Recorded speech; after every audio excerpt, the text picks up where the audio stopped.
সকাল সকাল উঠে একেবারে ব্রাশ করে চাটা খেয়েই বেরিয়ে পড়েছিলাম দুজনে মিলে আজকে বাজারে। আর এটা কি দেখে মনে হচ্ছে সকাল সকাল কি রোদ্দুর দেখেছো। তারপরে বাড়িতে এসে টিফিন খেয়ে নিয়ে একেবারে ফ্রেশ হয়ে চান টান করে নিলাম। মনটা না ভীষণ ঝলমলে ছিল, কেন বলো তো, বেশ গরম গরম পড়ে গিয়েছে। চারিদিকটা কত ঝলমলে, আর গরম পড়ে যাওয়া মানেই তো ঘুরতে যাওয়া। আর আমি ঘুরতে যেতে ভালোবাসি না সবসময় সমুদ্রের ধারে, আর তার জন্য তো গরমকালটাই মেন। তারপরে আবার গিয়েছিল বাজারে, কেন না তো বাঁধাকপিটা আনতে ভুলে গিয়েছিলাম, বাঁধাকপি দিয়ে মাছের মাথা দিয়ে করব।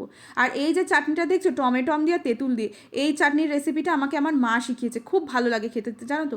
তারপরে এখানে মাছের তেল আর পেঁয়াজ আর বেগুন দিয়ে করছিলাম। মাছের তেল এইভাবে কোনো দিন করে খেয়ে দেখবে, এত সুন্দর লাগে না। আর আমি না মাছের তেল খেতে ভীষণ ভালোবাসি, সেটা যেভাবেই হোক না কেন। ওই যে বাঁধাকপিটা এনেছিল মাছের মাথা দিয়ে করছিলাম, তারপরে মাছের তেল হলো আর একটু মাছের ঝোল করেছিলাম। জানো তো রান্না করতে তখনই বেশি ভালো লাগে যখন তোমার নিজের লোকটা সেই রান্নাটা খেয়ে বলে খুব সুন্দর হয়েছে, তখন রান্নার স্বাদটা না আরও দ্বিগুণ হয়ে যায় আর করতে আরও বেশি ইচ্ছা করে।